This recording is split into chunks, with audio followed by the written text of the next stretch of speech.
What is up, everybody? Owen here with Gutter Rescue, and today I want to just talk briefly on the top 5 issues that you can typically find with gutters.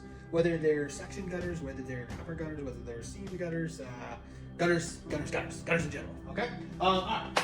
So one of the biggest things we run into with a lot of calls is downspout clogs, right?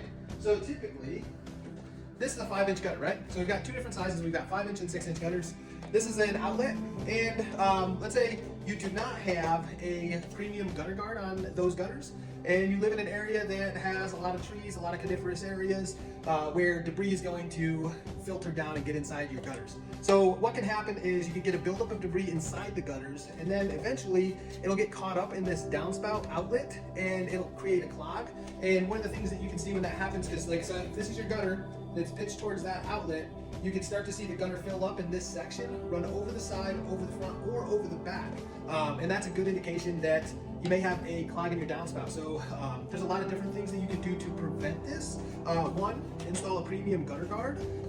2, you can upgrade your outlet to a max flow outlet. So you go from being this size or being this size to something that's much larger and harder to create a clog and harder for debris to get caught up in. Or you can make sure that you schedule annual gutter cleaning maintenance. Typically you want to do that at least 1 to 2 times a year, okay? Number 2, the gutter's just it's not pitched properly. It's improperly pitched.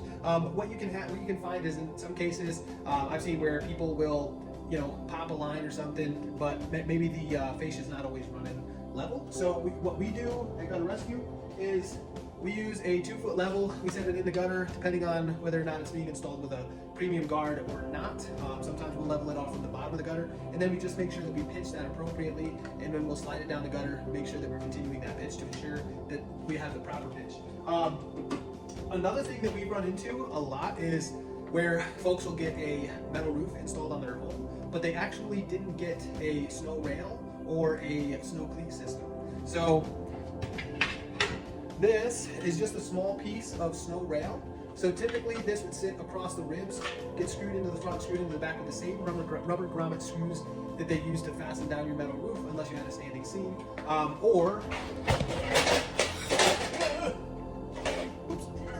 Or you could use a snow cleat system from Levi's. What's nice about this is they have a gasket on the bottom that separates the metal, and then you again use the same rubber grounded screw to fasten these bad boys down. And what that does is it actually breaks the snow. So if you think about like one of these winter months, right, where let's say we get a couple, maybe a foot of snow, something like that, and then we get a warm day. Well, when that warm day happens and that snow it thaws a little bit, it'll slide off from that metal roof like a sheet. Now, strong as these gutters may be, imagine that coming down, hitting that lip of the gutter. How much weight is that? What's that going to do? It's going to push that gutter out. And then what will happen is it'll create a belly in that gutter, or it can just, like if this is the fascia, it can just rip that gutter right off from the fascia, right? So you can run into a lot of problems, right? So if that snow hits this, creates a belly, then you can find that the gutter now has an improper pitch. Water's building up in that belly, filling up and spilling over that front of the gutter. Or in some cases, it can rip the gutter off the fascia completely. Next up, seams, right? Even if you are a seamless gutter company like we are, you always have seams, whether that's an end cap, right? Because we have to cap the end cap. We can pump the gutter out. We've done a 140-foot gutter before. So, I mean, we can pump out 140 feet at a time, right? But if you cap it on each side, you still got a seam on each side. What do you do with those seams? I don't have it on here, but as you can see, you put a sealant right in there. And unfortunately, sealant doesn't always last forever, especially when you got the sun beating down on it. It's heat, cold, contraction, expansion creates cracks, and then eventually that sealant will break down. Or let's say it's just a wet, rainy day when you're getting your gutters installed. You may look at a corner that has a little leak in it. If you have a corner on your home, you can use what's called a box liner. Not the best out there. So, and the reason that I don't like them, these are a little bit thinner of a material than your gutter. This is a lot thicker. These are usually typically made from 0.019 thickness, where your gutters, the ones that we install, are 0.032. So you have a seam here, then the gutter gets inserted, you have a seam here, you have a factory seam here, and then you have the same two seams here. So you have a lot more seams, a lot more ceiling to do, which is just a potential for a lot of problems later. What we do like to do is install these. So what happens is if you have an outside corner, this is an outside strip miter, we'll have to cut that gutter at a 45-degree angle on each corner. Make sure that it fits into this like 2-inch slot, right? And then once we get this installed and we get the gutter in there, you have a seam here and you have a seam here. Now typically you can actually fan that sealant from side to side, so you only, on the inside of the gutter, you only have a seam on each side. Reduce the amount of seams, reduce the amount of leaks. So that's why we prefer to install the strip miters over the box miters, although sometimes in some situations these are necessary. And then you have sometimes where we even will install a hand cut miter if the angle does not fit this strip miter or a bay miter. Okay. So yeah, I mean, if you have a seam, if you have a corner, there's a potential for a leak potential. So just keep an eye on that, okay? Improper size. So we find this a lot when it comes to people who have just a shingle home, shingle roof on their home. And what we find is like, they might think, oh, well, I have shingles on my house, so you know the 5-inch gutter system is fine, which is this.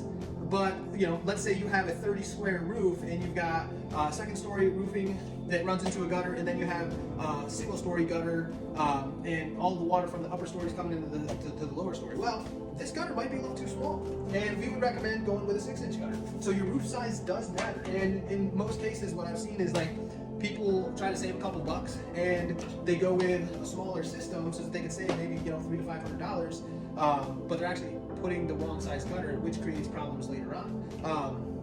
Metal roofs, if you've got a metal roof on your home, we won't even install a 5-inch gutter on that metal roof just because the water comes off faster. If you have a lower pitch and you've got a decent sized roof and that water picks up speed on a hard rainfall, that water will shoot right over that 5-inch gutter. I've literally went out to calls where people were saying that their gutter systems were not working properly. They had a metal roof and I just grabbed their hose, sprayed it up on the roof, and let them see that water shooting right over that 5-inch gutter. And it just, unfortunately, with metal, it comes off faster, so that's what happens. If you have a metal roof, you should upgrade to a 6-inch gutter. If you're calling us and you have a metal roof, that's the only thing that we're going to do for you. A lot of benefits to it though. So 6-inch gutter, it's deeper, it holds more than 40% more water than a 5-inch gutter, and you get a 3x4 downspout, so it allows that water to get out of the gutter and get away from your home's foundation a lot faster. And we installed max flow outlets on those, so you got even less risk of clogs forming in the downspouts, things like that. So improper size, if you've got a big roofing system and it's shingles, go 6-inch. If you've got a metal roofing system, even if it's a small roof, I would rather personally pay a couple extra bucks, get the bigger gutter to make sure that what I'm purchasing is actually going to work for my home. Okay, so yeah, and then one of the other things that we find is water gets behind the gutter, right? So if this is coming on your fascia and your downspouts over here, typically a good rule of thumb is you want about a 1/4 inch drop every 10 feet. Like I said, we do it with a level. So if you're all the way up under the drip edge on this edge, and then as we're pitching that gutter, right?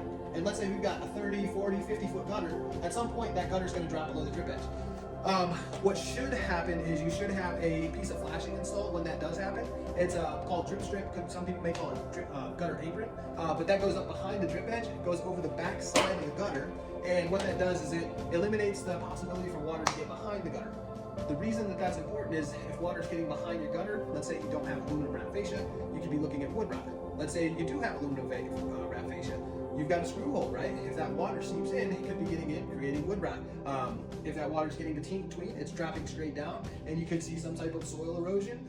The water that's added to the extra rainfall could be partially responsible for water seeping into cracks of your basement foundation.